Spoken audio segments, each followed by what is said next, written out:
আসসালামু আলাইকুম এভরিওয়ান। আজকে আমি আপনাদের সাথে সুন্দর একটি গলার ডিজাইন শেয়ার করব। So welcome to craft and stitch studio. প্রথমে আমি একটি ভি গলা কেটে নিয়েছি, যার চওড়া 3 ইঞ্চি এবং লম্বা 7 ইঞ্চি। এখন এই গলার সাইডের এক্সট্রা কাপড়গুলা আমি সেলাই করে নিব। দেন আমি এই ডিজাইনটির মূল আকর্ষণ অর্থাৎ ফিতার ঘর তৈরি করার জন্য 2.5 ইঞ্চি চওড়া এবং 2.5 ইঞ্চি লম্বা অনুযায়ী কাপড়ের টুকরো কেটে নেব। দেন আমরা এই কাপড়টি দুটো সোজা পাশ একই দিকে রাখবো, রেখে তারপরে চারিকোণা আমরা এটা ভালো করে সেলাই করব। এটা সেলাইয়ের পরে কিন্তু আমাদের কাপড়টির লম্বা 2.5 ইঞ্চি থাকবে না, 2 ইঞ্চি এবং চওড়ার দিক থেকে আমরা 1.5 ইঞ্চি রাখবো। সেই অনুযায়ী আমরা সেলাইটি করে নিয়েছি। এখন এই কাপড়ের যে কোনো এক পাশে আমরা হালকা করে একটি কাট দিয়ে নিব। দেন আমরা এই কাপড়টি উল্টে নিব এবং সাইডের কোণাগুলো সুন্দর করে বের করার জন্য একটি কাউচের সাহায্য নিব। একই রকমভাবে আমরা মোট 4টি টুকরো তৈরি করে নিব। দেন কামিজের সোজা পাশের উপর গলাটি বসিয়ে নিব এবং মাঝ বরাবর একটি সেলাই করে নিব যাতে গলাটি সরে না যায়।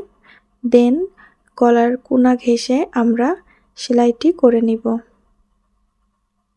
2 সুতো বরাবর কাপড় রেখে আমরা গলাটি কেটে সাইড থেকে কাট দিয়ে নিব। এখন গলার কোণা বরাবর আমাদের সেই টুকরোগুলো আমরা বসিয়ে নিব। গলার উপর থেকে 1 ইঞ্চির নিচে একটি টুকরো বসাবো। দেন পরবর্তী টুকরোটি আমরা বসাবো 1.5 ইঞ্চি নিচে।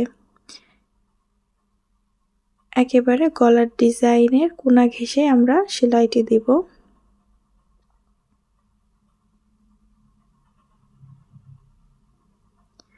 অনুরূপভাবে আমরা অপর পাশের টুকরো দুটো একইভাবে এবং একই মাপেই বসিয়ে নিব।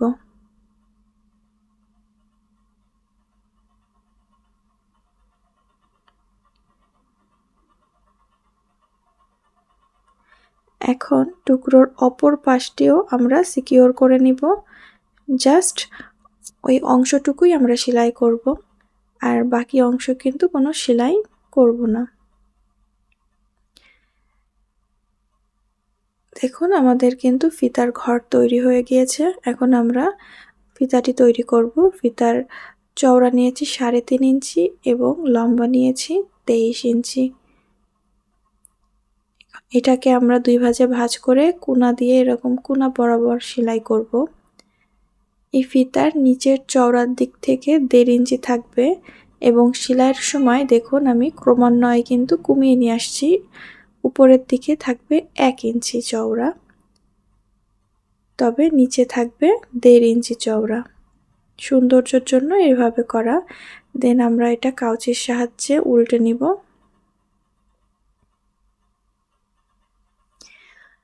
অনুরূপভাবে আমরা 2টি ফিতে তৈরি করব।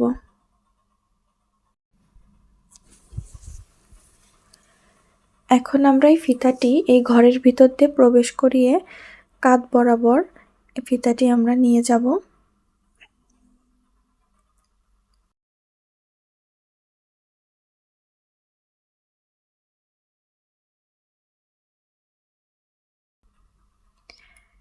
এখন কাঁধের অংশে আমরা ভালো করে সেলাইটি করব যাতে আমাদের নিচে বো তৈরি করার সময় ফিতাটি সরে না আসে। এখন আমরা দেখুন এখানে সুন্দর করে একটি বো বানিয়ে নেব।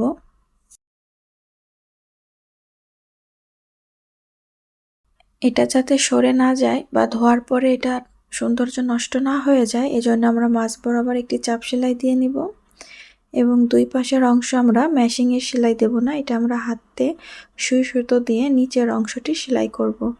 এই সেলাই করার কারণ হচ্ছে যাতে কাপড়টি ধোয়ার পরে এই ডিজাইনটি নষ্ট হয়ে না যায়।